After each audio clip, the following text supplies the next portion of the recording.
the first thing is you got to check your credit, right? You're trying to buy a house. You're trying to, whether it's a multifamily, whatever the case is, you're going to live in one, doesn't really matter, right? I think what a lot of people forget to do is check their credit before they apply with Matt, before they apply with Kevin.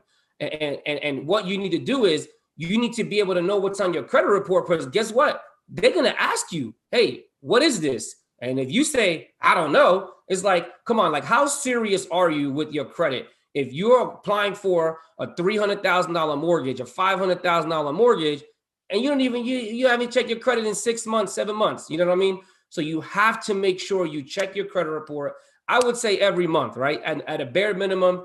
But if you're going to apply with Matt, check it every week, check it every day. Like, it's one of those things. I wake up in the morning, I'm checking my credit first thing. You know what I mean? So you want to check your credit report because you have to know what's on there. Am I on time? Am I late? What's going on? What's the deal with my credit? Because like I said, when Matt runs your credit report and he asks you, hey, what's this bill? What's that bill? Don't you think it's a little bit better to have a little bit of information for him for when he runs your credit? Or he might not, you might go up and say, hey, Matt, listen, don't run my credit yet. I have these things on here. So let's save that inquiry, right? So the biggest thing is credit data. Credit data is more important than any credit score, right? Because credit data is what drives the credit score. So you could have a 750 credit score with a repossession and a charge off, right? And you can have a 650 credit score with no late payments. So these are the 5 categories. You usually see people breaking down in percentages, 35%, 30%, 15, 10, and 10. But when you look at how many points, right? Your credit score ranges from 300 to 850. Payment history alone, 192.5 points. The data is payment history. Your data is what drives the credit score. So if you're late 1 time, 2 times, 3 times on multiple credit cards, it'll drop your score. Like, I had a client today, they were late. I called one of my clients today, said, hey, listen, you were late on your Capital One card, and it dropped his credit score 60 points. His monthly payment was $15 a month. $15 a month dropped his credit score $60. Do whatever you can, guys, to have your stuff on auto pay. It's the most important thing you can do with your credit, especially if you're trying to get a mortgage. Debt utilization, 165 points. Your cards are maxed out. Guess what, guys? Your score is going to tank, right? This was one of my problems a few years ago. I didn't really have anything negative, but all my credit cards were maxed out. So that can easily take you from 7s to the 5s very, very quickly, all right? Time in file, 82.5 points. This is pretty much why people buy trade lines or why people get put on as authorized users, is because of the history. It adds 82.5 points, all right? Credit mix, 55 points, pretty much easiest category. You have a mortgage, you have an auto loan and a credit card, you're going to get all 55 points, all right? And inquiries of 55 points. So you ever notice, I'm sure Matt and Kevin have heard this all the time, man, don't run my credit. I don't want my score to drop. But then you have like late payments and collections. Those affect your score more than an inquiry.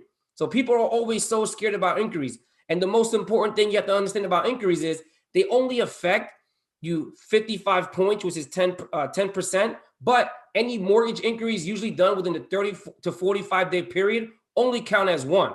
So if you got your credit report ran by 4 different mortgage companies, it's not going to be 4 different inquiries if done within the 30 to 45 day period. All right. So don't get so scared when it comes to inquiries. It trips me out how people are more worried about inquiries than late payments. All right. So Credit Karma is another thing. A lot of people check Credit Karma every single day. Not saying anything's wrong with it, but just don't use it as a source when it comes to getting a mortgage. All right. Because when Matt checks your credit, he's not going to be going off of Credit Karma. Credit Karma only shows 2 credit reports, doesn't show all 3. Okay. So it doesn't provide Experian. So you might tell Matt, hey, I got a 680 on Equifax and on TransUnion, but guess what happens? There's that collection or charge off that's on Experian and you think you're good. The reporting is inaccurate. Our clients have a preferred credit monitoring that we use. We like Identity IQ only because it's cheap. All right. It does provide all 3. And you can pretty much go with MyFICO. You can go with Experian. Something that provides all 3 credit bureaus is what you want, because when Matt runs your credit, you want to be able to explain every single line item that's on your credit report. Okay.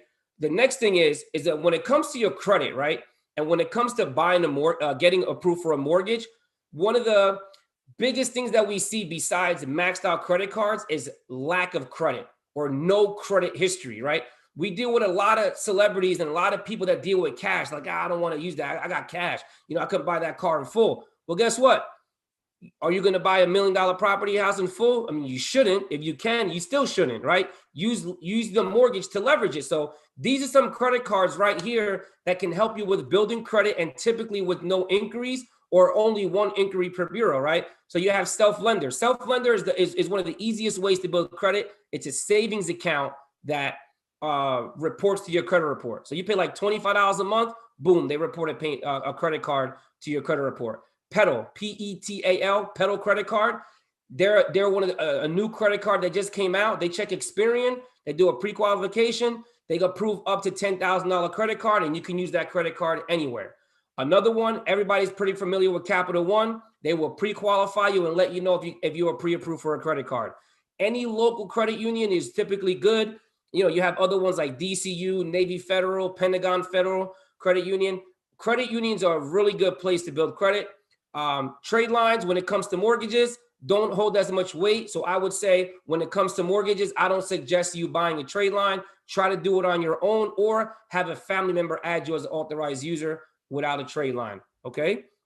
Because remember, building credit is more important than what you think. Because you could have bad credit and still get approved for a mortgage, but if you have no credit, there's no chance. And one of the most important things to understand about building credit is it takes 6 months for a trade line to be reporting in order for it to generate a FICO score. So let's say if you're brand new, fresh today, you have nothing on your credit report, and you add a credit card, it is typically going to take 6 months for a credit card reporting every single month in order for that FICO score to really be generated. All right.